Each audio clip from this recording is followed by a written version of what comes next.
자, 우리는 계속해서 웨스트민스터 소유리 문답의 두 번째 부분을 살펴보고 있습니다. 잠시 여러분의 그 유인물을 보시면서 이 소유리 문답의 구조를 되짚어 보겠습니다.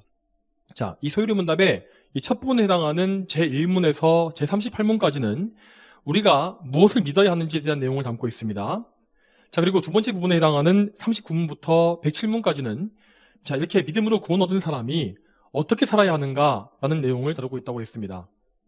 자, 그리고 예수님을 믿는 우리 성도들이 지켜야 할 규칙들, 하나님의 규례들은 10계명에 요약되어 있다고 말씀드렸습니다. 그리고 지난주까지 우리는 10계명의 1계명과 2계명을 연이어서 살펴보았는데, 자, 제1계명은 예배의 대상이 하나님 한 분이심을 가르치는 계명이고, 또 이어지는 제2계명은 하나님을 예배하는 방법이 무엇인지를 알려준다고 했습니다. 자, 이제 다음으로 우리는 제3계명을 배우게 됩니다. 자, 이 계명에서 하나님을 예배하는 방법이 무엇인지를 보았기 때문에 이제 제3계명은 그 방법에 따라서 예배를 드릴 때에 우리의 자세가 어떠해야 하는지를 알려주고 있습니다. 자, 오늘은 먼저 이 3계명의 요구사항과 금지사항 중에서 먼저 요구사항이 무엇인지를 보겠습니다. 자, 소유리문답의 제3계명이 요구하는 것은 이 거룩한 존경심을 가지고 하나님의 이름과 칭호와 성품과 규례와 말씀과 역사를 사용하는 것이라고 하였습니다. 자, 먼저 제53문과 53문을 같이 읽어보겠습니다. 제가 질문을 드리면 여러분께서 답해 주시기 바랍니다. 자, 먼저 53문입니다. 3계명은 무엇입니까? 3계명은 너는 여호와 내 하나님의 이름을 헛되게 부르지 마라. 그의 이름을 헛되게 부르는 자에게 나 여호와가 죄 없다 하지 않을 것이다 입니다. 자, 3계명이 요구하는 것은 무엇입니까? 3계명이 요구하는 것은 거룩한 존경심을 가지고 하나님의 이름과 칭호와 성품과 규례와 말씀과 역사를 사용하는 것입니다. 자, 여러분, 만일 20계명에 제3계명이 없었다면 우리는 예배를 드릴 때에 그저 겉으로 보이는 예배의 형식, 방법만을 중요하게 여겼을 것입니다. 그렇지만 하나님은 우리의 겉모습뿐만 아니라 우리의 속마음과 중심도 함께 살피시는 분이십니다. 하나님께 드리는 이 예배는 이 외적인 부분인 형식과 방법도 정말 중요하지만 동시에 내적인 부분인 태도와 마음과 자세 등도 정말 중요한 것입니다. 자, 예배의 외적 형식이 우리의 몸에 속한 것이라면 우리의 이 예배의 내적 부분은 우리의 마음에 속한 것이죠. 하나님은 우리의 몸과 마음, 우리의 몸과 영혼을 모두 만드신 분이시기 때문에 우리의 몸과 마음, 이 전인격을 통해서 전인격적인 예배를 받으실 권리가 있다는 것을 알아야 합니다. 자, 오늘 살펴볼 이 제3계명은 특별히 여호와 내 하나님의 이름을 헛되게 부르지 말라고 가르칩니다. 자, 이 말씀에서 여호와라는 이름은 하나님께서 그분의 백성인 이스라엘과의 관계 속에서 언약 관계 속에서 당신을 계시하실 때에 많이 사용하신 특별한 이름입니다. 자, 이렇게 특별하게 이렇게 제3계명에서 여호와라는 이름을 콕 집어서 다루고 있기 때문에 이 고대 이스라엘 백성들은 이 여호와라는 이름을 직접 부르는 것을 매우 꺼려했습니다. 그렇게 해서 이 여호와라는 발음 자체가 거의 그들의 입에서 나오지 않다 보니까 나중에는 여호와라는 이 히브리어 원어의 단어의 이 원래 발음이 무엇이었는지를 망각했다고 하죠. 자, 이 고대 히브리어 알파벳에는 모음과 자음의 구분이 없었기 때문에 이 모음을 더해서 정확한 발음을 구사하는 방법은 이렇게 입에서 입으로 전파되어서 구전되어서 전수되었다고 합니다. 자, 그런데 이 사람들이 여호와라는 이름을 워낙에 발음을 안 하다 보니까 그 발음이 전수되지 못한 것입니다. 그래서 지금 우리가 여호와, 즉 야훼라 부르고 있는 이 이름은 그 원래 발음을 추측해서 읽고 있는 것이라고 합니다. 자, 물론 지금 우리의 생각으로는 이 고대 유대인들의 생각을 잘 이해할 수 없는 것이 사실입니다. 도대체 무엇이 그렇게 두려워서 그렇게 하나님 이름조차 잘 부르지 못했을까라는 생각이 드는 것이죠. 자, 물론 유대인들이 하나님을 지극히 경외했다는 사실은 우리 역시 배워야 할 점이 참 맞습니다. 그렇지만 우리는 하나님의 백성이고 자녀로서 하나님께서 우리에게 계시해 주신 그분의 이름이나 성품, 그분의 말씀을 적절하고 경건하게 사용할 줄도 알아야 합니다. 하나님께서 우리에게 그분의 이름을 알려주신 이유는 우리가 그 이름을 사용해서 하나님을 직접 찾고 부르기를 원하시기 때문이었습니다. 자, 그러면 하나님의 이름이라는 것은 무엇을 의미할까요? 자, 1차적으로 하나님의 이름이란 하나님께서 우리에게 직접 알려주신 칭호들을 의미합니다. 자, 구약 성경에는 하나님께서 당신을 계시하신 여러 이름이 많이 나옵니다. 그 중에 몇 가지 알려드리겠습니다. 자, 먼저 엘로힘이라는 이름이 있습니다. 엘로힘. 이 엘로힘이라는 이름은 하나님께서 온 세상을 창조하신 창조주이심을 드러내는 이름입니다. 또한 엘륜이라는 이름도 있는데 엘륜, 자, 이것은 하나님께서 지극히 높고 존귀하신 분임을 나타내는 이름이라고 합니다. 자, 그리고 엘샤다이라는 이름도 있는데 이 이름은 하나님께서 하늘과 땅의 모든 권세를 가지신 주권자이심을 보여주는 이름입니다. 하지만 그 중에서도 구약에서 가장 많이 언급되고 있는 이름은, 하나님의 이름은 야훼, 즉 여호와입니다. 자, 이 이름의 의미는 나는 나이다 라고 하는데, 이것은 하나님께서 그 어느 누구에게도 의지하지 않으시고 스스로 존재하시는 자존하시는 분임을 알려주는 이름입니다. 아까 이스라엘 백성들이 이 여호와라는 이름을 거의 부르지 않았다고 말씀드렸지 않습니까? 자, 그들이 여호와라는 이름 대신에 사용했던 칭호는 아도나이였습니다. 이 단어는 주님이라는 뜻으로서 하나님께서 그 백성의 주인 되심을 드러내는 이름이라고 합니다. 자, 그리고 여호와라는 이름은 거기서 파생되고 있는 여러 칭호를 다 포함하고 있습니다. 자, 하나님께서 미리 예비하신다는 뜻의 여호와 이레, 또한 평화의 하나님이라는 뜻의 여호와 샬롬, 그리고 하나님은 우리의 깃발, 곧 승리이시다라는 뜻의 여호와 니시, 그리고 하나님께서 우리의 치유이시다라는 뜻의 여호와 라파, 하나님께서 여기 거하신다라는 뜻의 여호와 삼마와 같은 것들이 바로 그 칭호입니다. 이렇게 하나님은 여러 가지 이름을 통해서 그분의 성품과 속성을 보여주셨고, 또한 그분께서 당신의 백성을 어떻게 대하시는지를 말씀해 주십니다. 자, 이렇게 여호와의 이름 외에도 성경에는 하나님의 속성과 성품이 정말 풍성하게 나와 있습니다. 그러므로 우리는 성경의 말씀을 통해서 하나님을 더 알기를 힘써야 할 것입니다. 여러분, 하나님께서 어떤 분이신지를 있는 그대로 진실하게 알려주는 것은 오직 하나님께서 알려주신 계시, 성경뿐입니다. 그러므로 만일 우리가 성경을 무시하고 우리의 소견과 의견대로 하나님을 상상한다면 우리는 하나님의 이름을 부를지라도 오히려 그분의 이름을 모욕하는 것입니다. 우리가 이렇게 성경을 통해서 하나님을 알아야 하는 이유가 무엇일까요? 그것은 우리의 이 본성이 죄로 타락하고 부패했기 때문입니다.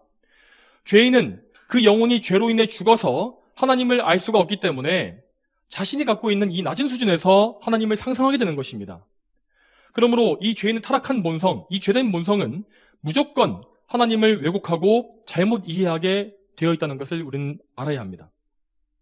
자, 그렇지만 우리가 성경을 통해서 하나님을 안다는 것, 이것은 결코 그저 이성적인 능력, 지성만을 사용해서 가능한 것이 아닙니다. 물론 우리는 우리의 지성, 우리의 이성을 총동원해서 성경을 면밀히 연구하고 이해할 수 있어야 합니다. 그렇지만 우리는 그런 가운데 성령님의 주권적인 은혜, 하나님의 은혜가 반드시 필요합니다. 하나님이 영이신 성령께서, 이 말씀을 영감하신 성령께서 우리의 어두운 마음과 생각을 밝게 조명해 주시고 말씀을 깨닫게 해주시는, 열어주시는 은혜를 우리에게 덧입혀 주셔야 하는 것입니다. 이렇게 말씀을 깨닫는 데 있어서 성령님의 도우심은 필수적이고 절대적입니다. 이렇게 성령님께 의지하는 믿음이 없이 오직 자기의 지식만으로 성경을 읽는 사람들은 성경의 지식을 많이 알면 알수록 오히려 하나님을 더 모독하게 되고 상계명을 더 많이 어기게 되는 결과만 가져오게 됩니다. 그들은 하나님의 이름을 사용할 때마다 계속해서 그분을 헛되게 부르는 죄를 짓고 또 짓게 되는 것이죠. 여러분, 이제까지 수많은 자유주의 신학자들이나 불신앙적인 철학자들이 성경에 대해서 얼마나 헛된 말들을 많이 해왔습니까? 그들은 성경을 많이 읽었지만 그 성경을 인용해 가면서 하나님이 누구신지를 논하면서도 하나같이 하나님의 본래 속성을 왜곡할 뿐이었습니다. 그러므로 이러한 역사적인 예들을 볼 때에 우리는 우리 자신의 능력에 의지하고자 하는 교만한 마음을 반드시 버려야 합니다. 우리 자신이 아담의 원죄를 물려받아서 타락한 죄인으로 출생했다는 사실을 철저하게 인정하시기 바랍니다. 그리고 나 자신의 그런 타락한 생각으로 하나님을 상상을 하지 말고 성경이 말씀하시는 그 객관적인 하나님, 참으로 계신 하나님이 누구신지를 힘쓰시기 바랍니다. 누구신지 알기를 힘쓰시기 바랍니다. 자, 그러면 이제 제3계명이 요구하는 바가 무엇인지 좀 더 구체적으로 말씀드리겠습니다. 자, 오늘 우리가 살펴보고 있는 소유리문답의 제54문은 이 3계명의 요구사항에 대해서 다음과 같이 가르칩니다. 거룩한 존경심을 가지고 하나님의 이름과 칭호와 성품과 규례와 말씀과 역사를 사용하는 것. 자, 여러분, 우리가 이 하나님의 이름과 성품과 말씀과 역사 등을 가장 많이 사용하게 되는 때가 언제입니까? 바로 지금과 같이 하나님을 예배하는 공적 예배의 시간입니다. 자, 예배는 우리에게 허락된 모든 은혜 수단 가운데서 가장 중요한 것으로서 우리 신앙의 중요한 요소들을 다 포함하고 있는 그런 종합 선물 세트와 같습니다. 자, 예배에는 찬송과 기도와 신앙 고백과 말씀의 선포, 헌금과 축복 기도 등이 다 포함되지 않습니까? 여러분, 이 모든 것들은 전부 다 우리의 신앙의 핵심 요소들이며 모두 하나님의 이름과 연관된 거룩한 요소들입니다.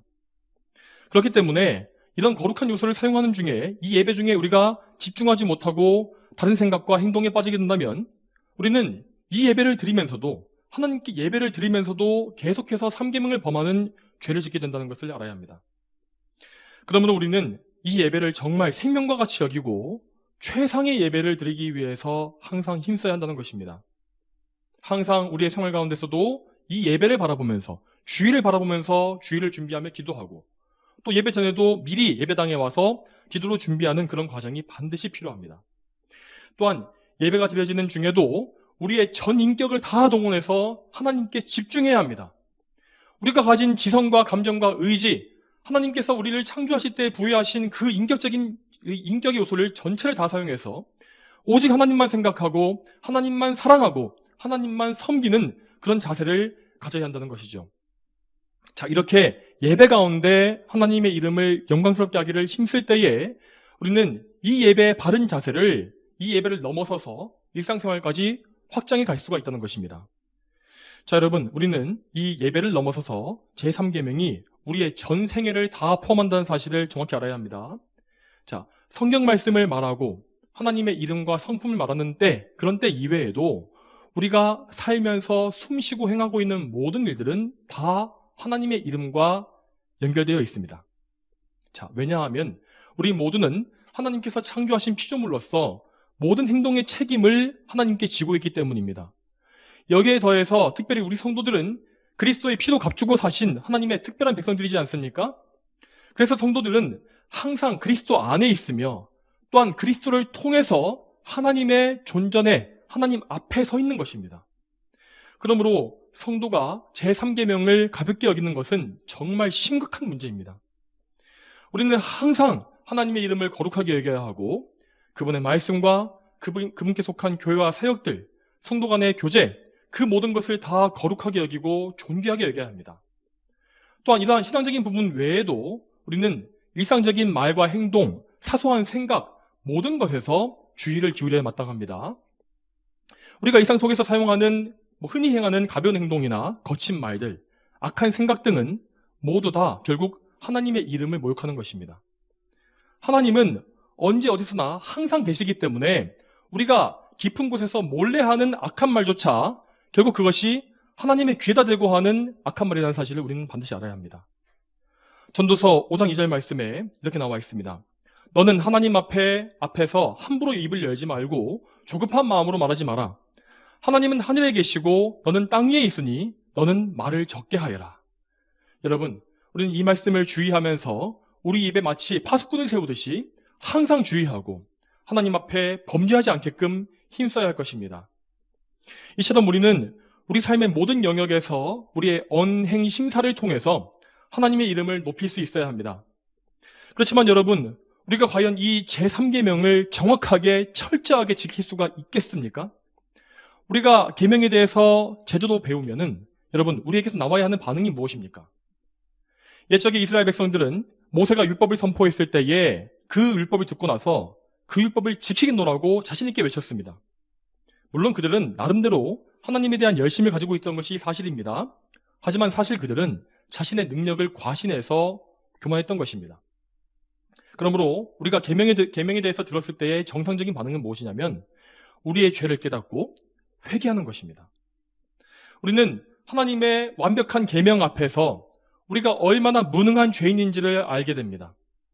오늘 배우고 있는 이 제3계명에 대해서도 우리는 우리 자신의 힘으로써 이 계명의 요구를 절대 만족시킬 수 없다는 사실을 인정할 수밖에 없습니다. 여러분, 우리가 과연 완전한 예배를 드릴 수 있겠습니까? 우리가 예배 시간에 제3계명을 준수하기 위해서는 예배 시간 내내 단 한순간도 딴 생각을 해서는 안 되고 매 순간, 매분, 매초 하나님을 온전하게 사랑하면서 그분께 완벽하게 집중하고 있어야 합니다. 또한 우리는 예배 외의 일상생활 속에서도 단 한순간도 빠짐없이 우리의 말과 행동과 생각을 지켜야만 합니다. 이것이 말이 안 된다고 생각할 것입니다. 하지만 성경은 분명히 우리에게 이러한 완벽을 요구합니다. 율법의 엄격한 적용이 오직 구약 성경에만 존재하는 것이라 생각하시면 곤란합니다. 오히려 신약 성경은 더 구체적이고 더 철저한 기준들을 우리에게 말하고 있습니다. 신약 성경의 골로새서 3장 23절 말씀에 무슨 일을 하든지 마음을 다하여 죽게 하듯 하고 사람에게 하듯 하지 마라 하였고, 또한 고린도전서 10장 31절 말씀에서도 그러므로 너희는 먹든지 마시든지 무엇을 하든지 다 하나님의 영광을 위하여 하라 라고 말씀하십니다. 여러분, 또한 이 말씀보다 더 강한 말씀도 있습니다. 빌립보서 4장 8절 말씀에는 형제들아 무엇이든지 참되고 무엇이든지 경건하고 무엇이든지 의롭고 무엇이든지 거룩하고 무엇이든지 사랑할 만하고 무엇이든지 칭찬할 만하고 라고까지 말하고 있습니다. 여러분, 신약 성경이 이렇게 더 구체적인 명령들을 하고 있는 이유는 우리 신약 시대의 성도들이 구약 시대에 비해서 훨씬 더 많은 은혜를 입고 있기 때문입니다. 신약의 성도는 예수님의 성유신을 비롯해서 이 성유신을 통해서 구약이 성취되는 것을 이미 보았고 예수 그리스도에 대한 그 복음의 말씀을 성경에서 너무나 자세하게 읽을 수가 있습니다. 여러분, 하나님은 많이 받은 자에게 더 많은 것을 요구하시기 때문에 우리 신약의 성도에게 더 많은 책임을 요구하시는 것이 당연한 것입니다. 그렇지만 우리는 이 하나님께서 너무나 까다롭다고 생각해서는 안 됩니다. 하나님은 완전한 분이시기 때문에 그분께 속한 백성에게도 완전한 기준을 요구하시는 것이 너무나 당연한 것입니다. 만일 하나님께서 이러한 완전함을 포기해버리시고 그저 우리에게 타협하듯이 지키라고 말하신다면 그것은 완전하신 하나님의 성품과 모순되는 것입니다. 그러므로 다시 한번 우리가 알아야 할 것은 우리가 아무리 힘쓰고 애쓸지라도 계명의 완전한 기준에는 이를 수 없다는 이 사실입니다. 우리가 성령으로 거듭나서 은혜 안에 거하고 있을지라도 우리는 여전히 불완전하고 하나님 앞에 완전할 수가 없습니다. 여러분, 우리는 하나님의 그 기준에 미달될 뿐만 아니라 그분이 금지한 것들조차도 대놓고 어길 때가 얼마나 많습니까? 우리는 너무나 자주 이기적인 정욕에 빠져들며 또한 자주 말로 죄를 짓고 악한 욕설과 거짓된 말과 다른 사람을 미워하고 저주하는 말을 내뱉지 않습니까? 생각과 말과 행동을 통해서 하나님을 원망할 때도 분명히 있습니다. 이처럼 우리 모두는 정말 3계명을 숨쉬듯이 범하면서 살고 있습니다. 우리는 이 사실을 알고 인정해야 합니다. 나라는 개인은 하나님 앞에 절대 용납될 수가 없는 비참한 죄인에 불과합니다. 여러분, 그러면 성경은 우리에게 무엇을 요구하는 것입니까? 성경의 저자인 하나님께서는 우리가 이런 죄인이라는 사실을 너무나 잘 아십니다. 그럼에도 불구하고 그 하나님께서 우리에게 완벽함을 요구하시는 이유는 우리 자신의 무능함을 철저하게 인정하고 오직 하나님의 은혜만을 바라보도록 인도하시기 위함입니다. 여러분, 우리가 이렇게 3계명을 많이 어기고 있음에도 불구하고 하나님 앞에서 쫓겨나지 않는 이유가 무엇이겠습니까? 그것은 우리의 구원자여 중보자이신 예수 그리스도께서 계시기 때문입니다. 그리스도께서는 우리를 대표하신 분으로서 하나님 앞에 언약을 맺으셨습니다. 그 언약이란 우리 각 사람이 계명을 지켜야 한다는 조건으로 맺어진 것이 아니었습니다. 오직 언약의 대표자이신 한 분 예수님께서 우리 모두를 대표해서 계명을 다 지켜주시는 것, 이것이 바로 이 언약 체결의 조건이었던 것입니다. 우리 모두는 불완전하기 때문에 항상 3계명을 위반하지만 우리 예수님께서 우리를 대신해서 3계명을 다 준수해 주셨습니다. 여러분, 그러면 우리 주님의 삶에서 제3계명이 어떻게 이루어졌습니까? 우리 예수님은 이 땅에서 33년간 사시는 동안에 단 한 번도 하나님의 이름을 헛되이 부르거나 악하게 사용하지 않으셨고 또한 단 한 번도 죄악된 저주나 욕설을 내뱉지 아니하셨습니다. 그분은 하나님 앞에서 그 마음과 행실이 매 순간 완전하셨으며 항상 아버지와 친밀하게 교제하시면서 그분께 영광을 돌리셨습니다. 예수님께서 이 하나님 아버지를 얼마나 기쁘시게 해주셨던지 하나님은 예수님의 일생 중에 여러 번 큰 음성으로 직접 말씀하셔서 그분께서 영광을 받고 계신다는 사실을 분명히 들려주셨습니다.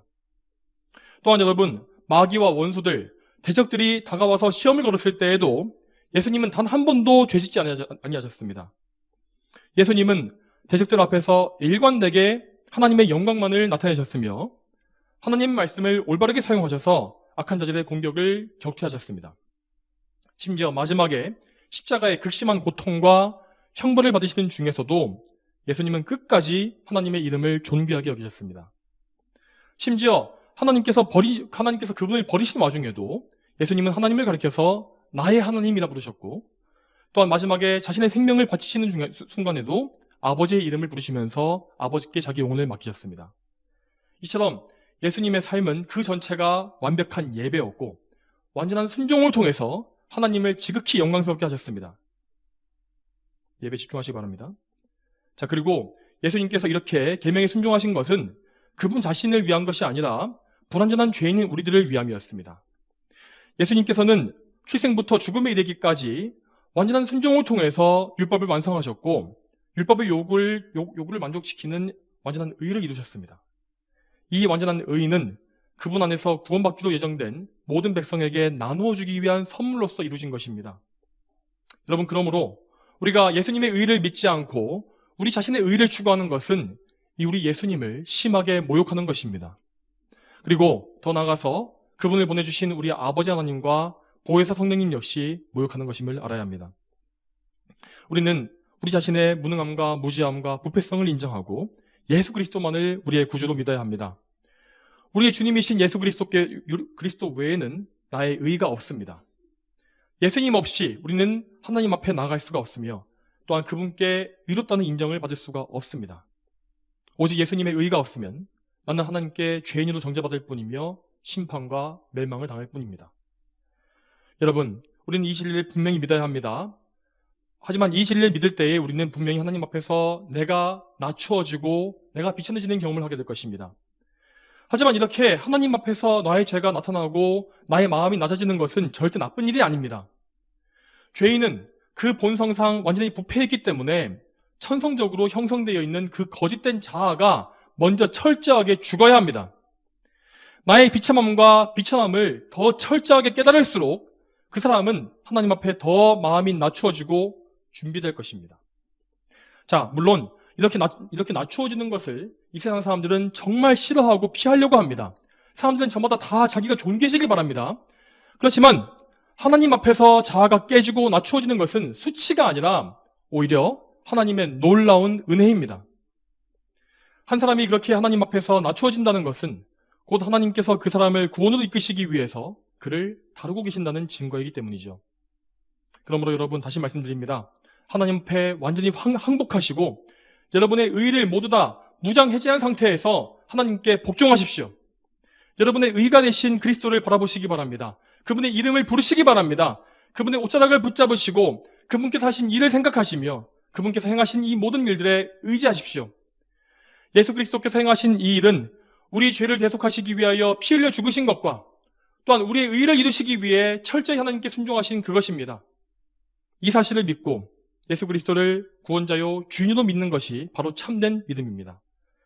자, 여러분, 그리고 이렇게 참된 믿음을 가진 사람은 이제 거듭남을 통해서 거룩한 새 사람을 입게 됩니다. 그 새 사람은 성령님을 통해서 그 사람 안에 생겨나는 새로운 성품을 말하는 것입니다. 그 새로운 성품은 하나님을 영화롭게 하기를 기뻐하며 또한 성령님의 내주하심과 인도함을 받는 새로운 성향입니다. 자, 이 새로운 성품을 가진 사람을 우리는 성도라 부르는데 참된 성도는 하나님의 계명에 즐겁게 순종하며 살 수가 있는 것입니다. 자, 오늘 살펴보고 있는 이 제3계명에 대해서도 성도는 사랑과 감사로 순종의 삶을 살 수가 있습니다. 성도는 이 계명에 따라서 하나님을 경외하는 마음을 가지게 되며 그분을 바른 자세와 마음으로 예배하기 위해서 힘쓰게 됩니다. 또한 생활 속에서도 모든 순간에 점점 더 하나님의 시선을 의식하게 되면서 자신의 말과 행동과 마음을 다 주의하게 되어 있습니다. 여러분, 우리 곁에 이 가장 사랑하고 존경하는 사람이 있다면은 얼마나 우리의 말과 행동을 주의하게 됩니까? 그것처럼 성도는 마치 하나님께서 눈에 보이시는 것처럼 우리 곁에 우리를 바라보고 계시는 것처럼 경외심을 가지고 살게 되는 것입니다. 이러한 삶은 불신자가 보기에는 너무나 답답하고 괴로운 것으로 보이겠지만 하지만 성도 본인은 하나님을 기쁘시게 하는 것을 최고의 즐거움으로 여기게 되어 있습니다. 아무도 알아주지 않고 사람들의 오해를 받거나 미움을 살지라도 성도는 하나님의 영광을 드러내는 것 이 한 가지만으로 만족하는 마음을 가지게 되는 것이죠. 그리고 또한 성도는 항상 자신의 신앙 수준에 만족하지 아니하고 더 높은 기준을 추구하게 되어 있습니다.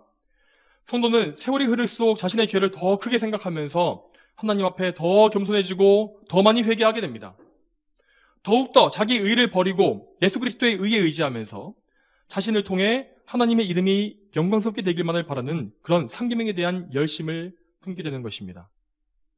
여러분, 이러한 삶의 방식이 유일하게 가치 있는 참된 삶이라는 것을 반드시 아시기 바랍니다. 여러분의 자신의 영혼에게 진지하게 질문해 보십시오. 여러분 지금 누구를 위한 삶을 살고 있습니까?